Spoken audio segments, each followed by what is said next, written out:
Infection డిసీజెస్లో ఏమన్నా important టెస్ట్లు లాంటివి ఏమన్నా ఉంటాయా? అంటే ఈజీగా ఫైండ్ అవుట్ చేయడానికి. టెస్ట్స్ చాలా. ఓకే. ఇప్పుడు నార్మల్లీ మనం ఏం చేస్తాము, మీకు ఫీవర్ వచ్చింది 4 days fever, suppose loose motions కూడా ఉన్నాయి, ఫీవర్ కూడా ఉందనుకోండి, మీరు ఏం చేస్తారు, ఫస్ట్ మెడికల్ స్టోర్కి వెళ్ళి యాంటీబయాటిక్ తీసుకుంటారు. ఓఫ్లాక్సిన్ అంటారు, ఓఫ్లాక్స్టిజెడ్ అంటారు, multiple combinations are available, SG అంటారు, తగ్గిపోతుంది. మళ్ళీ ఫ్యూ డేస్ తర్వాత మళ్ళీ వస్తుంది.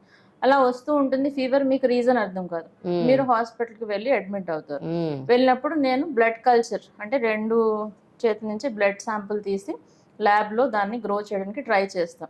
Okay. That will not grow because you are already expose to antibiotic. మీరు యాంటీబయాటిక్ తీసేసుకున్నారు కాబట్టి బ్యాక్టీరియా కొంచెం చనిపోయింది, కొంచెం వీక్ అయింది, కానీ కంప్లీట్గా చనిపోలేదు.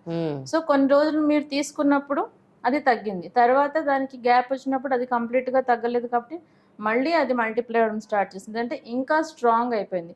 సో ఆ మెడిసిన్కి రెసిస్టెంట్ అయిపోయింది, సో మల్టీ డ్రగ్ రెసిస్టెంట్ అయిపోయింది. That's how. So usually first time మీకు ఒక 3-4 days కంటే ఫీవర్ ఎక్కువ ఉందనుకోండి, usually viral fever 5 to 7 days కంటే ఎక్కువ రాదు. Okay. After that it is something else, you have to consult a doctor.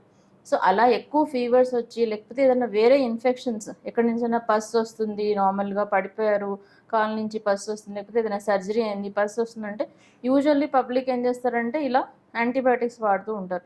అలాంటి టైంలో మనం కల్చర్ చేసినప్పుడు will not be able to identify bacteria, ఎందుకంటే మీరు తీసుకున్నారు అది గ్రో అవ్వట్లేదు. ఐడెంటిఫై అవ్వకపోతే what will do, will give further high and antibiotics. అలా యాంటీబయాటిక్ ఇస్తూ ఉంటాం. ఇప్పుడు ఇలా యాంటీబయాటిక్ ఇవ్వడం వల్ల ఏంటంటే, ఒకటి కాస్ట్, ఆ హై అండ్ యాంటీబయాటిక్స్ కాస్ట్ అనేది per day just 1 timeకి 15,000 to 30,000 only once. అలాంటిది 3 times 4 times ఇవ్వాల్సింది, అంటే పర్ డే ఓన్లీ యాంటీబయాటిక్ కాస్టే మీకు 1 lakh వరకు వెళ్ళిపోతుంది ఇలా హై రెసిస్టెంట్ ఇన్ఫెక్షన్స్ ఉన్నప్పుడు. సో జస్ట్ మీరు ఒక సింపుల్ బ్లడ్ కల్చర్ ఇవ్వకపోవడం వల్ల మీరు కాస్ట్ పెంచుకుంటున్నారు, మీరు కమ్యూనిటీలో ఆ బ్యాక్టీరియాని స్ప్రెడ్ చేస్తున్నారు.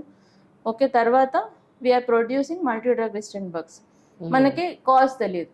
ఇప్పుడు సింపుల్ టైఫాయిడ్ ఫీవర్ కూడా అండి, మీకు టైఫాయిడ్ ఉంది, ఇప్పుడు ఫీవర్ లూజ్ మోషన్స్ నేను మీకు అన్నట్టు జస్ట్ టైఫాయిడ్ ఫీవర్, కానీ మీరు ఏం చేశారు, యాంటీబయాటిక్ తీసుకున్నారు, నేను కల్చర్ చేశాను రావట్లేదు, నేను ఇంకోదో అని వెతుకుతున్నాను. But simple culture, urine infection అయినా సరే మీరు పక్కింటికి వెళ్ళి లేదంటే మెడికల్ స్టోర్కి వెళ్ళి యాంటీబయాటిక్ తీసుకోకూడదు. First thing is to give culture.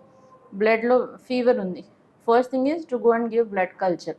Pus వస్తుంది, ఎక్కడి నుంచి అయినా ఇన్ఫెక్షన్ అయింది, సర్జరీ అయిన తర్వాత అక్కడి నుంచే పస్ వస్తుంది. First is before you popup the antibiotic, ముందు ఫస్ట్ టైం మీరు తీసుకున్న కంటే ముందే కల్చర్ ఇవ్వాలి, లేకపోతే తర్వాత దానివల్ల ఏమీ ఉపయోగం ఉండదు. సో ఫస్ట్ ఎప్పుడు ఫీవర్ వచ్చినా more than 5 to 7 days you have to go get your consultation with either a physician or an infectious disease specialist, get your blood cultures done, so that will help you. That is the most important thing in infectious diseases. Hi everyone, Nenu mi Vedika. Please subscribe to Volgo Health. Don't forget.